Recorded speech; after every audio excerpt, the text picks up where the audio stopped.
Serbaguna dari pedalaman Kalimantan, Palinggur mayat.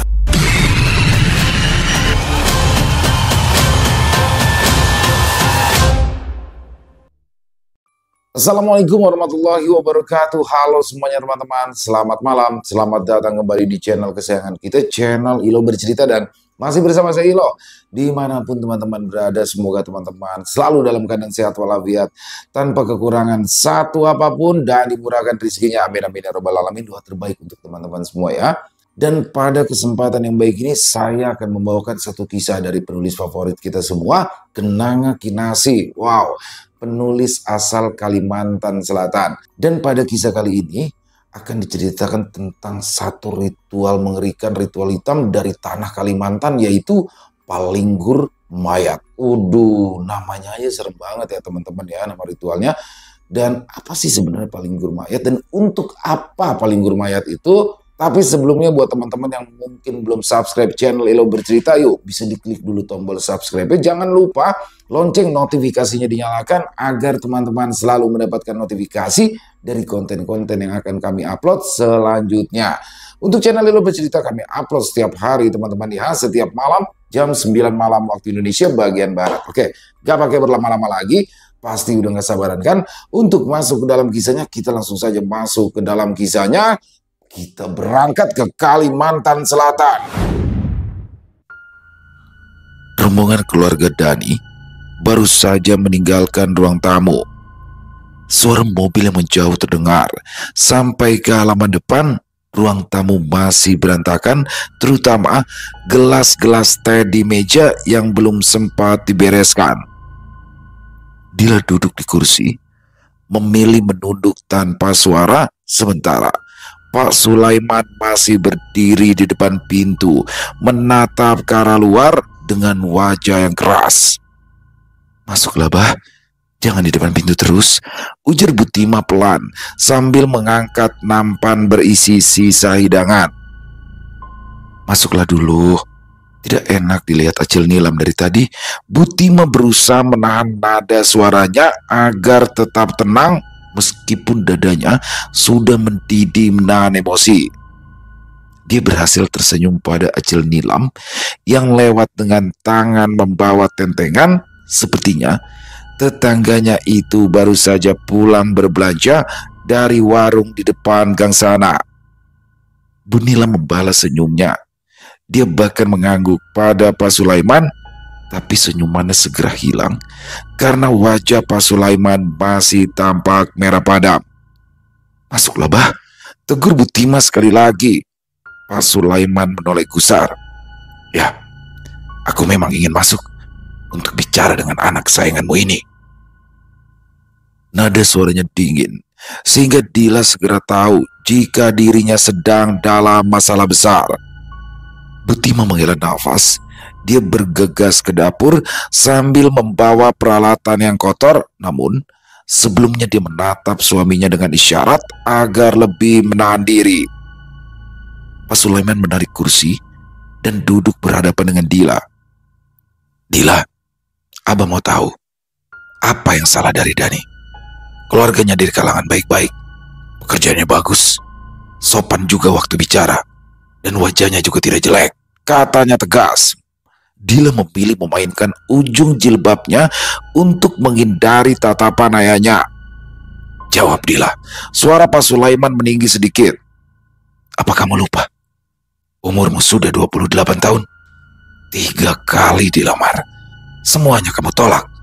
Sekarang datang lagi yang keempat, dan kamu masih menolak. Apa alasannya?" Dila mengangkat kepala, menatap ayahnya dengan ragu. Aku tidak suka Dani, Bah." "Tidak suka?" ulang Pak Sulaiman. Kenapa? Kenapa bisa tidak suka?" Dila menggigit bibir. Dia lebih pendek dariku, Bah." Ruangan itu langsung sunyi. Hanya suara kipas angin berputar pelan di langit-langit. Butima yang baru saja masuk ke dalam ruang tamu sampai mengelus dada kala mendengar jawaban dari anaknya. "Astagfirullah, Dila. Cuma karena tinggi badan?" Dila menatap ibunya dengan wajah bersalah. Aku tidak bisa, mah. Pasti akan kelihatan aneh kalau aku pakai sepatu hak saat berjalan dengan Dani. Pak Sulaiman menatap anaknya cukup lama, seolah ingin memastikan bahwa yang didengarnya benar. Lalu nafasnya berat keluar. Kamu dengar itu, mah? Alasan anak kita menolak lamaran laki-laki baik hanya karena tinggi badannya yang kurang setengah jengkal. Butima mengelus dada lagi. Dila, kamu ini mau cari suami atau mau cari pajangan? Apa salahnya, mah? Aku mencari yang cocok. Kalau dari awal sudah kurang sreg, bagaimana saat menjalaninya nanti? Dila, kecocokan itu kan bisa dibangun, balas Butima cepat. Kamu tahu, nak, berapa banyak perempuan di luar sana yang berdoa ingin mendapatkan laki-laki seperti Dani? Dila kesal karena merasa tadi mengerti. Pak Sulaiman mengetuk meja menggunakan jari telunjuknya. Dila, Abah pasrah saat kamu menolak 3 lamaran sebelumnya. Lamaran pertama, karena kamu belum siap. Lamaran kedua, karena dia belum bekerja. Abah masih bisa maklum. Lamaran ketiga, karena dia berasal dari luar pulau. Abah juga tidak protes. Tapi bisa-bisanya sekarang kamu menolak lamaran hanya karena alasan tinggi badan. Kamu sudah keterlaluan, Dila. Abah jangan marah-marah terus. Dila kan yang menjalani pernikahan nanti, bukan Abah. Potong Dila dengan suara gemetar. Lalu kapan kamu akan menikah? Ha? Pangeran dari kerajaan mana yang kamu tunggu? Kamu tidak bisa terus menolak lamaran yang datang hanya karena alasan sepele, Dila. Kalau begitu terus, maka selamanya kamu tidak menemukan siapa-siapa. Karena kamu terlalu sibuk mencari kesempurnaan. Dila berdiri jengkel, kursinya bergeser keras di lantai itu. Abah dan Mama tidak mau mengerti perasaanku, katanya. Matanya memerah menahan tangis. Dila langsung berlari masuk ke dalam kamar, kemudian menguncinya agar yang lain tak dapat masuk tanpa izin. Dila duduk di tepi ranjang sambil menatap bayangannya di cermin. Dia sendiri juga tidak mengerti apa yang membuatnya bersikeras menolak lamaran Dani dan lamaran sebelum-sebelumnya. Di ruang tamu, suara Butima terdengar pelan. Mungkin dia ingin menyendiri dulu merenungkan ucapan kita tadi, bah. Pak Sulaiman tidak menjawab. Ia menatap kursi kosong di seberang meja tempat Dila tadi duduk, lantas menghela nafas panjang. Sejak kejadian lamaran Dani ditolak, suasana rumah menjadi lebih sunyi. Tidak ada lagi suara tawa Dila atau obrolan ringan di meja makan. Dila memilih berangkat kerja lebih pagi dan pulang lebih malam. Begitu sampai di rumah, ia langsung masuk ke dalam kamar tanpa bicara dengan siapapun. Butima sering berdiri di depan pintu kamar putrinya sambil memandangi daun pintu yang tertutup rapat. Beberapa kali ia mengetuk pintu, tapi tak pernah dijawab. 2 hari kemudian, datanglah adiknya, Acil Indah. Perempuan itu baru tiba dari Banjarmasin. Hanya saja, kali ini ia datang sendirian tanpa suami atau kedua anaknya. Setelah bertukar kabar sebentar, Acil Indah pun bertanya, Kak Imah, Kaleman, aku dengar Dila menolak lamaran lagi ya? Butima yang sedang memotong bingka oleh-oleh Acil Indah mengangguk lesu. Iya, Ding, ini sudah keempat kalinya dia menolak lamaran yang datang. 4 kali? Ulang Acil Indah dengan mata membesar. 3 kali saja tidak boleh, Kak. Apalagi sampai 4 kali. Ya begitulah, keponakanmu memang keras kepala. Sekarang di mana Dila? Pak Sulaiman menjawab. Dia masih di kantor. Anak itu keras kepala, Ding. Pulang kerja langsung masuk kamar dan tak mau lagi bicara pada kami setelah ditegur keras. Acil Indah menatap Butima dan Pak Sulaiman bergantian. Apa kalian sudah mencoba bicara baik-baik? Sudah, tapi setiap kali kami ajak bicara, ujung-ujungnya kami akan bertengkar, jawab Butima. Acil Indah menggelengkan kepala mendengar ucapan kakaknya. Tangannya terulur ke depan dan meraih gelas teh, wajahnya tampak murung. Dia mereguk tehnya perlahan sebelum berbicara lagi. Seingatku Dila itu anaknya ceria dan mudah diajak bicara. Itulah sekarang. Keponakanmu itu banyak berubah, keluh Pak Sulaiman. Apa jangan-jangan ada sesuatu, Kak? Butima menatap adiknya dengan wajah cemas. Kau pikir dia menyimpan masalah? Bisa jadi, tapi yang lebih aku khawatirkan, jangan-jangan Dila dibuat tidak tertarik pada laki-laki, jawab Acil Indah ragu.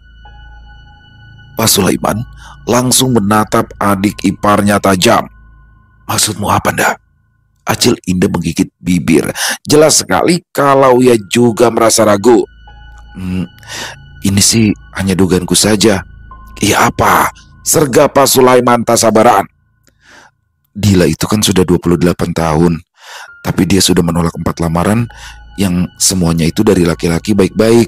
Butima mengangguk.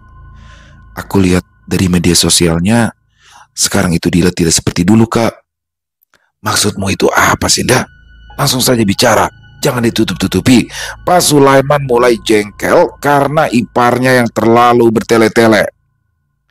Ya aku lihat sekarang ini Dila itu malas merawat diri. Rambutnya kusut, bajunya seringkali kusut, wajahnya juga pucat. Kurasa Dila sudah tidak peduli lagi pada penampilannya. Ini tidak beres, Kak. Butima dan Pak Sulaiman tersentak. Ya, apa yang dikatakan Acil Indah memang benar. Dila yang dulu rajin berdandan dan suka memakai parfum kini berubah menjadi sosok yang murung juga tertutup. Mungkin dia terlalu sibuk, jadi tidak sempat mengurus diri lagi, kata Pak Sulaiman akhirnya. Acil Indah memandang kakak iparnya dengan tatapan kurang sabar. Apa iya? Entahlah, jawab Butima pelan.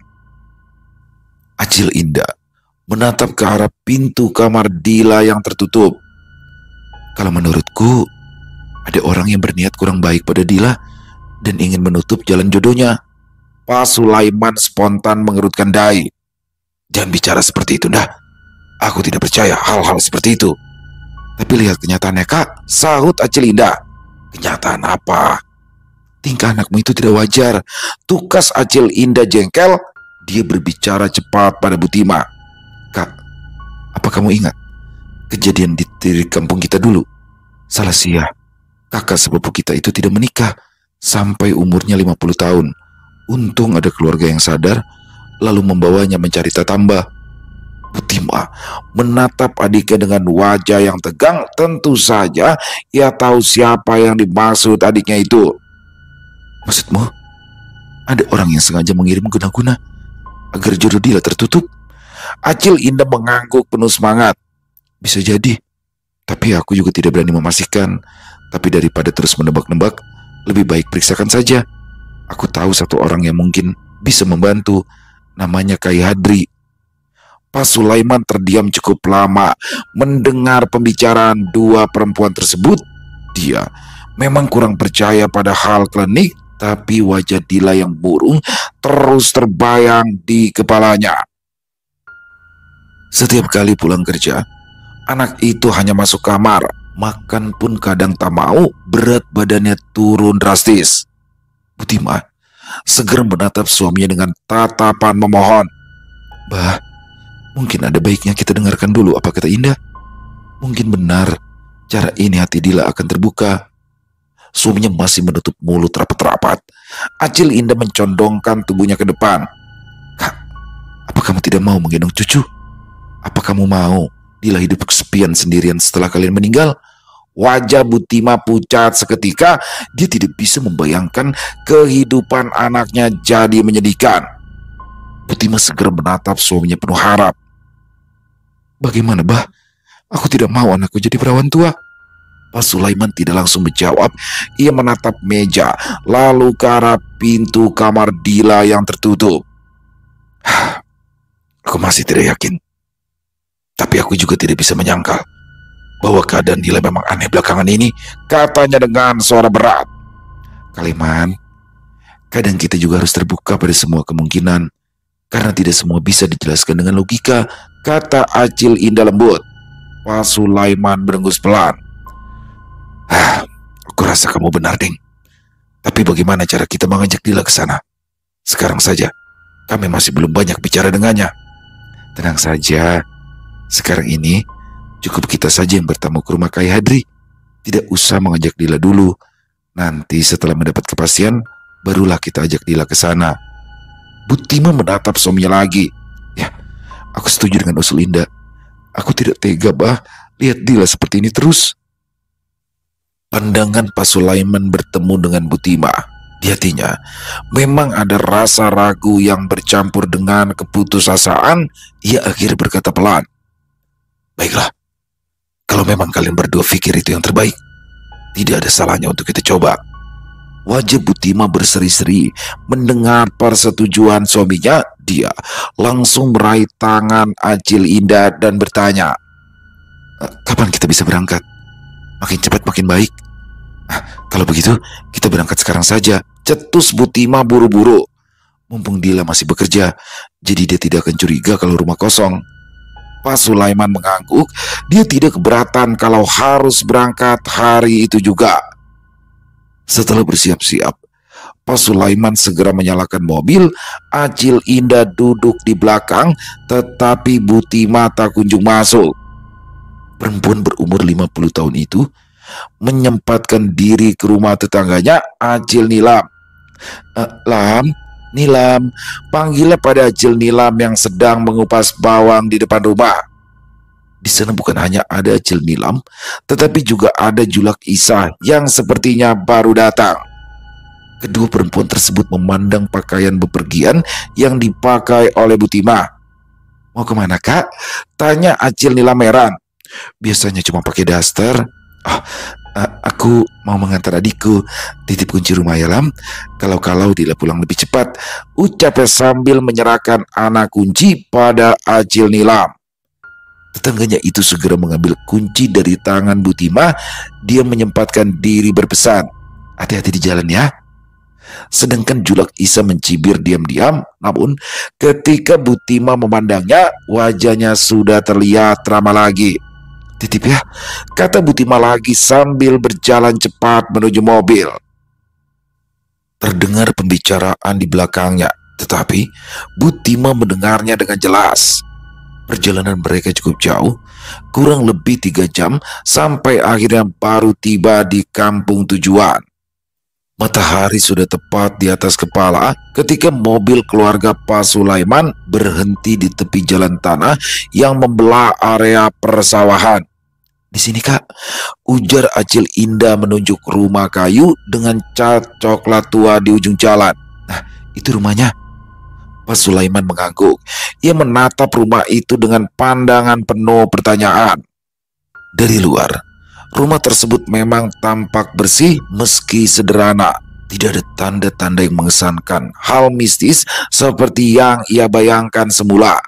Awalnya, Pak Sulaiman berpikir jika rumah Kai Hadir akan menyeramkan dan penuh sarang laba-laba, tetapi yang dilihatnya saat ini terlihat normal-normal saja.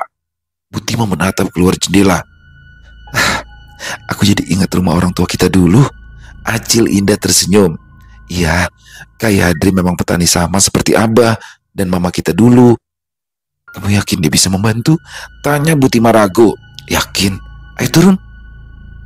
Mereka bertiga akhirnya turun dari mobil, berjalan menyusuri halaman yang dikelilingi pagar bambu. Di dekat tangga rumah, ada seekor ayam jantan sedang mengais tanah. Seorang lelaki tua mengenakan kopiah hitam dan sarung sedang duduk di bangku kayu sambil meraut bambu kecil. Ketika melihat ada tamu yang datang, ia pun tersenyum ramah. "Assalamualaikum, Kai," sapa Acil Indah. "Maaf mengganggu pian." "Waalaikumsalam," jawab lelaki tua itu sambil bangkit dari duduknya. Tidak mengganggu sama sekali. Ayo mari naik dulu." Acil Indah segera memperkenalkan dua orang yang datang bersamanya. "Kai, ini kakakku, Tima, dan ini suaminya Sulaiman. Kami datang ingin meminta tolong." Kai Hadri mengangguk, wajahnya tampak teduh. "Ayo silakan naik. Tidak usah sungkan. Istriku di dalam sedang menjerang air. Nanti kita minum teh dulu ya, baru kita bicara. Tangga kayu berderit pelan ketika mereka naik satu persatu di teras. Beberapa pot tanaman daun hijau tersusun rapi. Silakan duduk, ujar Kai Hadri sambil menunjuk tikar pandan yang digelar di ruang tamu. Saya tidak punya kursi, jadi kita duduk di bawah saja ya. Pak Sulaiman tersenyum atas keramahan yang diterimanya dari Kai Hadri. Ia segera melipat kakinya dan duduk bersila. Butima duduk di sampingnya, sementara Acil Indah menempati posisi agak depan. Uma, cepat bawakan teh. Kita kedatangan tamu. Iya, sebentar, sahut perempuan yang ada di dapur. Tak lama kemudian, seorang perempuan tua datang membawa nampan berisi teko teh panas dan piring berisi tape ketan yang dibungkus daun pisang. Ayo diminum, dia tersenyum pada mereka. Ini tapai lakatan buatan sendiri, rasanya manis, cicipi dulu. Kalau suka, nanti akan kusiapkan untuk oleh-oleh kalian. Terima kasih ya, Ni, kata Acil Indah sungkan karena kedatangan mereka disambut sedemikian rupa. Butima pun tampak malu karena disambut begitu ramah walau baru pertama kali bertemu. Istri Kai Hadri tersenyum lalu beranjak ke dapur. Kai Hadri menuangkan teh ke cangkir tamunya satu persatu. Aroma teh Gunung Satria yang wangi segera memenuhi ruangan. Jadi, ada urusan apa sampai kalian jauh-jauh datang ke sini? Katanya setelah semua orang mendapat jatah minuman. Acil Indah menatap kakaknya, memberi isyarat agar ia saja yang bicara. Pak Sulaiman mengangguk pelan. Jadi begini Kai, kami datang karena ada sesuatu yang membuat keluarga kami bingung, ujar Acil Indah berhati-hati. Kai Hadri meletakkan cangkirnya. Silakan. Ini tentang anak kakak, namanya Dila, lanjut Acil Indah. Umurnya dia 28 tahun. Sudah 4 kali dilamar laki-laki baik-baik, tapi semuanya ditolak. Alasannya pun selalu tidak jelas. Kadang katanya tidak cocok, kadang katanya belum siap. Dan sekarang dia malah berubah jadi pendiam, jarang keluar rumah, dan tidak mau bicara dengan siapapun. Kai Hadri mendengarkan dengan tenang, wajahnya datar tanpa ekspresi berlebihan. Lalu apa yang membuat kalian menganggap ini bukan hal biasa? Acil Indah kembali menatap Butima dan Pak Sulaiman lalu menjawab pelan. Karena perubahan Dila terlalu aneh Kai. Kami khawatir jangan-jangan ada yang menutup jalannya, entah karena iri atau memang ada niat buruk dari orang lain yang pernah sakit hati pada Dila. Kai Hadri mengangguk faham. Tangannya meraba janggut putih tipis di dagunya. Ya, aku mengerti maksud kalian. Pak Sulaiman yang sejak tadi diam akhirnya angkat bicara. Terus terang Kai, saya hanya ingin tahu, apakah Dila ini memang diguna-guna atau justru masalah kejiwaan? Kai Hadri menatapnya lama, lalu ia tersenyum. Aku senang mendengarmu bicara jujur seperti itu. Kalau semuanya langsung percaya tanpa berpikir, itu yang berbahaya. Namun, ia segera menyuruh mereka kembali minum teh. Coba diminum dulu tehnya. Tapainya juga jangan dibiarkan saja. Orang kampung sini selalu suka tapai lakatan buatan istriku. Mereka pun mencicipi tape ketan yang disajikan pemilik rumah. Rasanya manis dan sedikit asam, lengket di lidah tapi lembut. Suasana yang tegang perlahan mencair. Setelah beberapa menit, Kai Hadri kembali bersuara. Kalau begitu, aku ingin lihat dulu wajah anak gadis kalian itu. Apa ada fotonya? Pak Sulaiman menoleh ke istrinya. Ada Kai? Ini fotonya, kata Butima sambil mengeluarkan amplop berisi foto. Kai Hadri mengambil foto yang disodorkan oleh Butima dengan kedua tangannya, memperhatikan lama, matanya menyipit, dahi tuanya berkerut.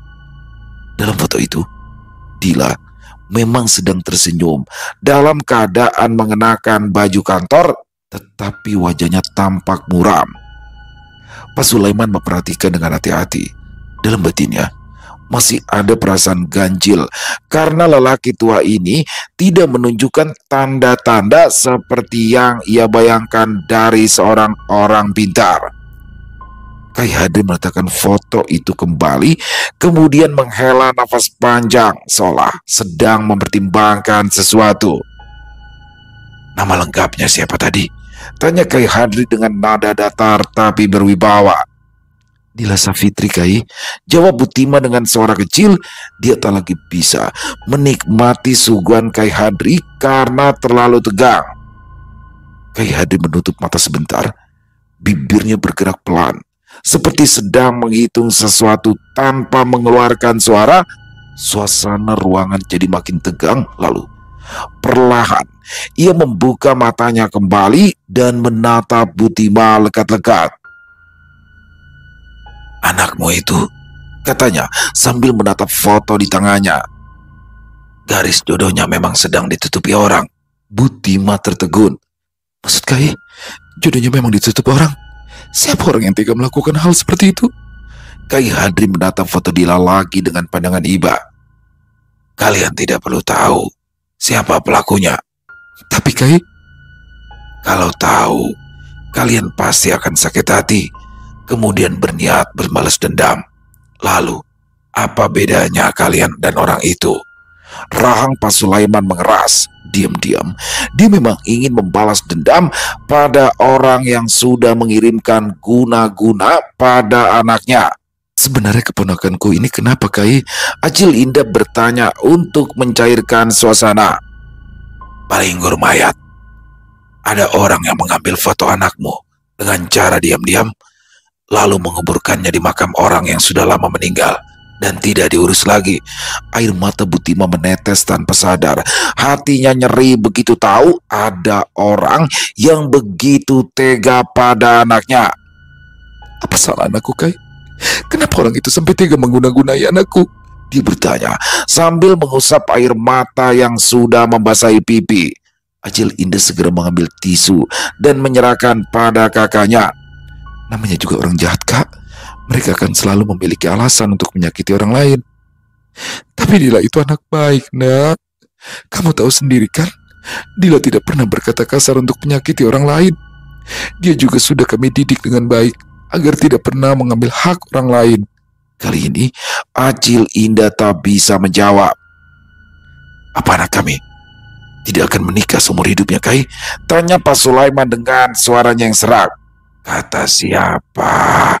Pertanyaan Kai Hadri membuat harapan di hati Pak Sulaiman tumbuh. "Jadi dia masih bisa diobati?" Sorot matanya yang tadi tampak suram kini berubah jadi lebih cerah, punggungnya jadi sedikit tegak, bahkan dia beringsut mendekati Kai Hadri. Lelaki tua yang sebagian ubannya tak bisa ditutupi dengan kopiah itu terkekeh. "Semua masalah itu pasti akan ada jalan keluarnya." "Benarkah itu, Kai?" Suara Butima terdengar gugup. "Buat apa aku berdosa? Tapi masa pengobatannya tidak bisa dilakukan dengan cepat. Apalagi kejadian ini sudah cukup lama. Kalian juga harus banyak bersabar." Butima mengangguk cepat. "Lalu apa yang harus kami lakukan, Kai? Kami takut dia jadi perawan tua." Kai Hadri memejamkan mata kembali, bibirnya komat kamit sebentar, lantas berkata, "Nanti ajak Dila ke rumah ini lagi. Aku harus menemuinya langsung, karena tidak bisa mengobatinya hanya dengan menggunakan media foto." "Baik, apa perlu segera kami bawa malam ini?" Tidak usah malam ini. Aku harus menentukan waktu yang tepat untuk Dila mandi panghalat," jawab Kai Hadri. Butima nampak bingung. "Mandi panghalat?" Kai Hadri tidak menjelaskan lebih lanjut tentang ritual mandi panghalat. Dia hanya meminta mereka untuk membawa kain hitam sebagai basahan saat Dila mandi, serta sebilah pisau yang belum pernah digunakan. "Apa ada tambahan lagi?" "Ya, bawakan selai tapi balai juga," jawab Kai Hadri sabar. Butima mencatat dengan cepat semua barang yang harus dibawanya. Kalian habiskan dulu tehnya, sementara aku masuk ke kamar sebentar, kata Kai Hadri sambil masuk ke dalam kamar. Beberapa saat kemudian, ia kembali lagi. Senyumannya terlihat lebar ketika melirik gelas yang sudah kosong. Dia memberitahu ketiga orang itu untuk datang seminggu lagi. Dia juga menitipkan sebotol air mineral yang sudah dibacakan doa untuk diberikan kepada Dila. Ini untuk melembutkan hati anak kalian agar lebih mudah diajak bicara. Butima langsung menerima botol tersebut, matanya berbinar karena Kai Hadri dapat menebak apa yang sedang difikirkannya saat ini. Saat akan membawa dia ke sini, sebaiknya jangan beritahu siapapun, pesan Kai Hadri ketika mereka ingin berpamitan. Tubuh Pak Sulaiman sedikit menegang. Ucapan Kai Hadri membuatnya curiga kalau orang yang telah mencurangi Dila tentulah orang dekat dengan keluarganya. Kai Hadri menyadari perubahan tubuh Pak Sulaiman, lantas tersenyum. Dia tidak menjelaskan lebih lanjut lagi, justru mendesak mereka untuk segera pulang karena hari sudah semakin sore. Berapa ini, Kai? Tanya Pak Sulaiman ragu. Kai Hadri memandang Pak Sulaiman, sikapnya yang tadi ramah jadi sedikit ketus. Aku bukan seorang dukun, jadi tidak usah membayar apapun. Aku melakukan ini murni untuk menolong sesama manusia yang sedang kesulitan. Tapi pulanglah. Jangan lupa untuk membawa anak kalian ke sini pada hari yang telah aku tentukan. Setelah berkata seperti itu, ia langsung menutup pintu, tak memberi kesempatan pada Pak Sulaiman yang tengah mengulurkan amplop padanya. Acil Indah merengut melihat kelakuan iparnya yang konyol itu. Kalau mau memberi, langsung saja berikan. Jangan tanya berapa nominal segala. Pak Sulaiman menggaruk-garuk kepalanya tanpa sadar. Jadi bagaimana? Mau bagaimana lagi? Kita pulang. Acil Indah sudah turun lebih dulu. Nanti saat kita datang, jangan lupa membawakan sembako dan rokok sebagai gantinya. Sudah 3 bulan berlalu sejak malam ketika Dila menjalani mandi penghalat di rumah Kai Hadri. Sejak saat itu, wajah Dila memang kembali cerah, pandangannya juga terasa lebih tenang. Dia mulai rajin beribadah lagi, seperti bisa diajak bicara tanpa merajuk seperti dahulu. Kini, di halaman rumahnya sudah dihiasi janur kuning. Dila duduk di pelaminan dengan wajah berseri. Di sampingnya, Dani masih tampak tegang setelah ijab kabul setengah jam yang lalu. Para tamu datang silih berganti menikmati sajian di acara pernikahan Dila. Musik organ tunggal terdengar mengalun merdu, diselingi tawa anak-anak yang berlarian di antara kursi tamu. Butima berdiri menyambut setiap tamu yang datang dengan wajah bahagia. Alhamdulillah, akhirnya anak saya menikah juga, katanya berkali-kali dengan mata berbinar. Semua yang mendengar ikut tersenyum, mengingat betapa lama dirinya menunggu momen ini. Dari pagi hingga menjelang siang, tamu terus berdatangan. Ada keluarga jauh, teman kuliah Dila, serta para kenalan yang datang memenuhi undangan. Hanya saja, di antara keramaian tersebut, ada wajah yang tidak tampak sejak awal, Julak Isah. Biasanya Julak Isah yang paling duluan datang kalau ada acara. Kenapa ini tidak kelihatan? Gumamnya pelan sambil menatap deretan kursi yang mulai kosong di bagian depan. Dila hanya menatap sekilas, lalu kembali menunduk memperhatikan cincin di jarinya. Mungkin dia sedang ada acara juga, katanya tenang. Mustahil, ujar Pak Sulaiman yang juga penasaran. Apalagi sejak hari pertama tetangga datang gotong royong acara ini, tidak kulihat sama sekali batang hidungnya. Hidung Butima berkerut karena ia juga sedang memikirkan hal yang sama. Julak Isa itu orang yang tak pernah mau ketinggalan tiap kali ada acara ramai. Dia paling suka mendengar gosip yang beredar saat banyak orang berkumpul. Nilam juga tidak datang. Tapi ya itu karena dia sakit. Keluh Butima lagi. Dila tersenyum tipis mendengar nama Acil Nilam dan Julak Isa disebut tanpa menanggapi lebih jauh. Dia tidak ingin mengungkit lama. Hanya saja dia masih ingat betul beberapa tahun yang lalu Julak Isa pernah memarahinya di depan pagar rumah. Kala itu Dila menolak dikenalkan dengan keponakan Acil Nilam yang rupanya seorang lelaki pengangguran yang lebih banyak duduk-duduk di warung kopi daripada mencari pekerjaan. Acil Nilam merasa tersinggung. Dia berteriak marah, menuduh Dila sombong karena memandang rendah keponakannya. Kata-katanya kasar dan menusuk sampai membuat Dila menangis semalaman. Dan sejak hari itu, hubungan mereka pun dingin. Meski di depan orang lain tampak biasa saja. Sedangkan Julak Isa juga beberapa kali menyebut Dila sebagai perempuan murahan yang suka pulang malam. Sia-sia saja Dila menjelaskan kalau dirinya terpaksa pulang malam karena harus lembur. Tetapi perempuan yang jauh lebih tua darinya itu tak menggubris sama sekali.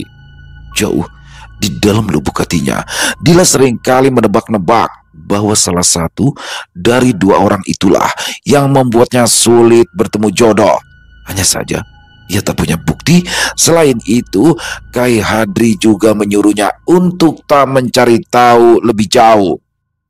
Di pertemuan mereka yang terakhir, Kai Hadri mengatakan orang itu akan mendapat balasan dari perbuatannya tanpa Dila harus repot-repot turun tangan sendiri.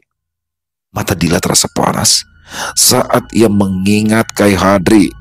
Sayang sekali, dia tak bisa mengundang lelaki tua baik hati itu. Ya, Kai Hadri meninggal sebulan yang lalu setelah terserang demam berdarah. Orang yang sudah dianggapnya sebagai kakek sendiri itu tak sempat menyaksikan pernikahan Dila. Apa yang sedang kamu pikirkan? Bisik Dani pada Dila yang tampak murung. Jangan seperti itu. Aku tidak mau orang mengira kalau aku memaksamu untuk menikah denganku. Dila sontak tersenyum. Dia mencubit pinggang suaminya sampai Dani meringis kesakitan. Pesta pernikahan itu berjalan hingga tengah hari sebagaimana lazimnya acara di kampung mereka. Setelah semua tamu pulang, Dila terduduk kelelahan di kamar tidur sambil menatap rangkaian bunga yang mulai layu di atas meja. Hari-hari berikutnya berjalan damai. Dila segera menempati rumah kontrakan baru bersama Dani di gang belakang yang tidak jauh dari rumah ibunya. Dia masih sering pulang ke rumah Butima untuk membantu memasak atau sekedar mengobrol sore-sore. Semuanya terasa tenang sampai suatu pagi saat Dila membeli sayur di warung dekat rumah. Di sana dia melihat Acil Nilam berdiri di depan kios. Suaranya terdengar nyaring, sengaja dikeraskan agar semua orang mendengar. Minggu depan anakku si Eni mau menikah, katanya bangga sambil menepuk dada. Calonnya itu pengusaha, memangnya duda, tapi kaya. Dia mau memberi uang jujuran 1 miliar. Beberapa ibu-ibu di sekitaran warung langsung berseru takjub. 1 miliar? Acil Nilam tersenyum lebar. Namanya rezeki ya. Meski anak saya cuma lulusan SMP, tapi jodohnya jauh lebih baik daripada yang lulusan universitas. Dila yang sedang memilih bayam hanya tersenyum muram. Dia tahu siapa yang dimaksud oleh Acil Nilam. Beberapa tetangga menoleh ke arahnya dengan wajah riku. Mereka pun sadar kalau Acil Nilam sedang menyindirnya. Dila terus memilih wortel di tangannya, lalu memasukkannya ke kantong plastik tanpa bicara. Acil Nilam melanjutkan ceritanya dengan suara lebih keras. Calon menantuku juga mau beli rumah baru loh. Jadi setelah nikah nanti mereka nggak perlu ngontrak deh. Dila mengangkat wajahnya perlahan. Pandangannya menatap sebentar ke arah Acil Nilam, lalu mengalihkan pandangannya lagi. "Sayur berapa, Bu?" tanyanya pada pemilik kios sayur dengan suara tenang. 10.000, jawab si penjual cepat, berusaha mengalihkan suasana yang mulai terasa kurang enak. Dila menyerahkan uangnya. "Terima kasih, saya duluan ya, Bu." Begitu Dila melangkah pergi, suara tawa kecil terdengar dari arah warung. Ia tidak menoleh ke belakang. Baginya, urusan ini tak jauh lebih penting dibandingkan sayur yang harus segera diolahnya. Pernikahan Eni pun disiapkan dengan cepat. Sepertinya Acil Nilam tak mau kehilangan calon menantu idamannya kalau terus mengundur waktu. Tenda besar berwarna putih berdiri menutupi hampir seluruh halaman. Musik dangdut mengalun keras sejak pagi, sementara tamu hilir mudik seperti semut sejak pagi. Butima, yang tidak tahu menahu kejadian hari itu, segera datang memenuhi undangan bersama Pak Sulaiman. Dila pun pergi bersama Dani karena tak enak menolak ajakan ibunya. Saat makan, Dila mencuri dengar obrolan tamu di dekat mejanya. "Cepat sekali mereka menyiapkannya," ucap salah satu tamu tersebut. Temannya mengangguk. "Iya, padahal baru 2 minggu lalu Nilam cerita kalau anaknya akan menikah. Ternyata hari ini sudah langsung akad nikah." Sementara itu, mata Butima sibuk memperhatikan sosok mempelai lelaki yang duduk di samping Eni. Lelaki itu mengenakan jas abu-abu, wajahnya tampak dewasa dengan garis kerutan di pelipis. Sekilas pandang sudah jelas usianya tampak di atas 50 tahunan, bahkan mungkin lebih tua dari ayah Eni sendiri. "Aku dengar-dengar suaminya masih muda," bisik Butima pelan. "Tapi ternyata sudah kakek-kakek. Kenapa Eni mau menikah dengan orang itu?" Dila menatap ibunya dengan geli. "Umur itu hanya angka, mah. Kalau sudah cinta, apa saja akan terlihat luar biasa." "Iya, apalagi kalau maharnya 1 miliar, celetuk Pak Sulaiman yang langsung disambut dengan tawa Dila dan Dani. Butima menggelengkan kepala. Nilam beruntung karena akhirnya punya menantu pengusaha sukses seperti impiannya selama ini. Acara berlangsung meriah. Para tamu menyalami kedua mempelai dan memuji betapa beruntungnya Eni mendapat jodoh kaya raya. Acil Nilam tampak sumringah. Ia mengenakan gamis merah menyala, wajahnya dipenuhi senyum puas. Suaminya juga sangat bahagia. Para tamu pun pulang dengan rasa kagum bercampur rasa iri. Acara pernikahan Eni akan menjadi buah bibir selama berbulan-bulan karena baru kali ini ada gadis kampung yang mendapat nasib begitu bagus. Benar saja, cerita Eni memang menjadi bahan pembicaraan, namun dengan alasan yang berbeda. Keesokan paginya, terdengar teriakan histeris dari rumah Acil Nilam. "Maling! Maling!" Warga segera berdatangan.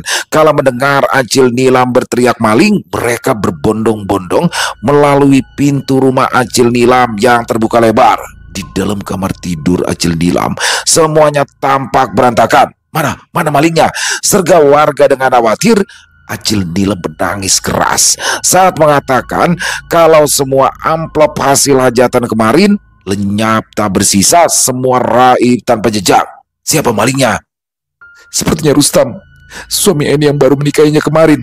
"Rustam?" Saudara Acil Nilam menghela nafas berat. Semalam itu Rustam berkata ingin keluar sebentar untuk membeli rokok sambil membawa mobil Bu Nilam.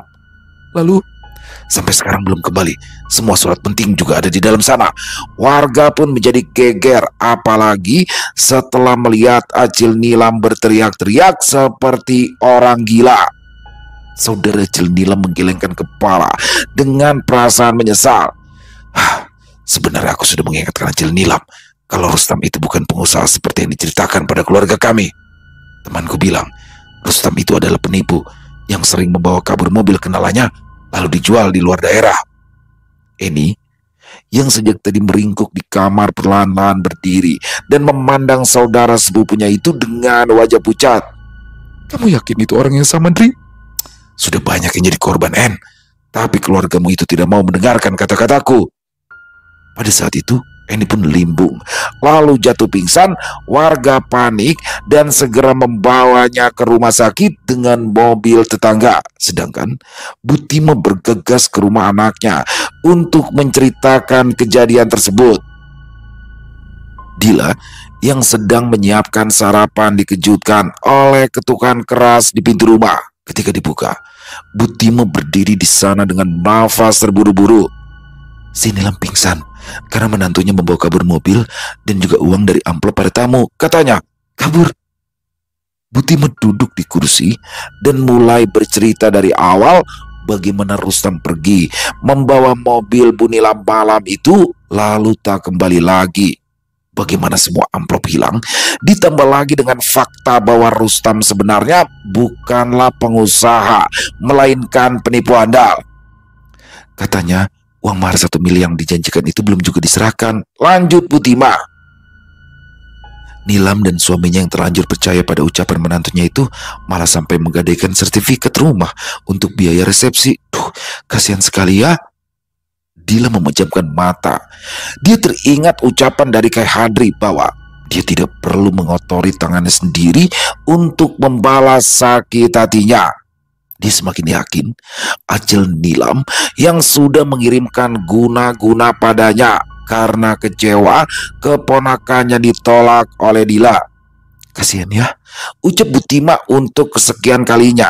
Dila menyahut, iya mak, kasihan. Dila tidak berniat menceritakan kecurigaannya pada sang ibu karena selama ini Butima memang selalu menganggap Acil Nilam sebagai orang yang baik. Lagi pula, Acil Nilam sudah mendapatkan balasannya. Selesai. Wow, luar biasa kisah dari Kenanga Kinasi. Paling guru mayat. Dan ternyata teman-teman, paling guru mayat itu adalah ilmu pengunci jodoh. Waduh, ini ritual ngeri banget. Karena medianya, foto ataupun rambut dan lain-lain dari media dari si korban yang dituju itu ditanam di dalam kuburan yang sudah tidak terurus, yang mungkin kuburan tak bertuan gitu ya kan, banyak tuh kalau di kuburan-kuburan yang udah nggak ada nisannya, udah nggak ada yang tahu itu punya siapa ya, dan itu ditanam di situ dan itu akan terkunci selama-lamanya. Dan di sini alhamdulillah Dila dan keluarganya bertemu dengan Kai Hadri. Jadi Kai itu bukan kiai teman-teman ya, Kai itu sebutan untuk warga Kalimantan. Kakek ya, kalau dalam bahasa Indonesia kakek, jadi kakek Hadri. Jadi jangan sampai nih kok kiai, bukan Kai ya di sini ya.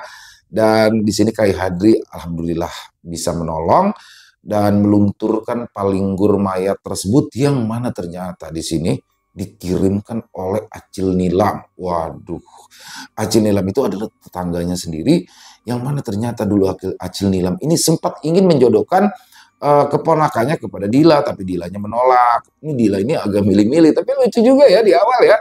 Ketika Dila menolak lamaran dari Dani. Tapi ini bukan Dani SBR teman-teman ya. Dani Kalimantan ya, kalau Dani SBR warung kopi Doni ya kan. Menolak lamaran Dani dengan alasan kalau Daninya lebih pendek daripada Dila. Waduh, orang tuanya gemes banget, tapi ternyata yaitu ada sesuatu yang menutup Dila. Dan pada akhirnya setelah palinggur mayat itu dicabut, disitulah Dila menikah dengan Dani dan Acil Nilam mendapatkan balasannya. Dia dapat menantu, calon menantu ya. Awalnya menjanjikan mahar 1 miliar. Waduh, 1 miliar itu banyak loh teman-teman. Itu berarti 1.000 juta. 1 miliar itu 1.000 juta.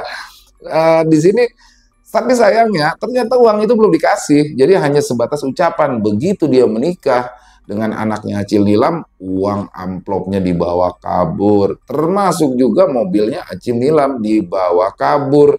Dan uang mahar 1M-nya itu hanya angan-angan saja. Waduh, ini apa namanya? Karma mencari jalannya sendiri ya teman-teman ya. Tapi hebatnya lagi Dila di sini, dia diam, tidak memberitahu orang tuanya. Dan dia sudah memaafkan apa yang sudah diterima oleh Acil Nilam. Luar biasa kisahnya, dan semoga kita bisa mengambil hikmah yang baik ya dari kisah barusan, dan kita buang yang buruk-buruknya. Buat Kenanga Kinasi, terima kasih atas kisahnya yang luar biasa. Ditunggu lagi untuk kisah-kisah selanjutnya. Dan buat teman-teman yang mungkin punya komentar lain, punya pendapat lain, bisa menuliskan di kolom komentar ataupun hanya sekedar saling menyapa. Insya Allah kami akan membalasnya satu persatu. Dan buat teman-teman yang suka dengan videonya, bisa diklik tombol like atau tombol jempolnya. Boleh juga dibantu di-share ya link videonya ini ke teman-teman yang lain agar juga ikut merasa terhibur. Di akhir kata, saya Ilo mengucapkan permohonan maaf apabila mungkin dalam pembawaan kisahnya barusan ada kata-kata saya yang salah ataupun ada kata-kata saya mungkin yang kurang berkenan. Saya mohon dibukakan pintu maaf yang seluas-luasnya. Sampai berjumpa lagi di konten-konten kami selanjutnya yang pasti tidak kalah serunya, yang pasti tidak kalah horornya. Masih bersama saya Ilo di channel Ilo Bercerita. Salam sehat sukses selalu untuk kita semua. Wassalamualaikum warahmatullahi wabarakatuh.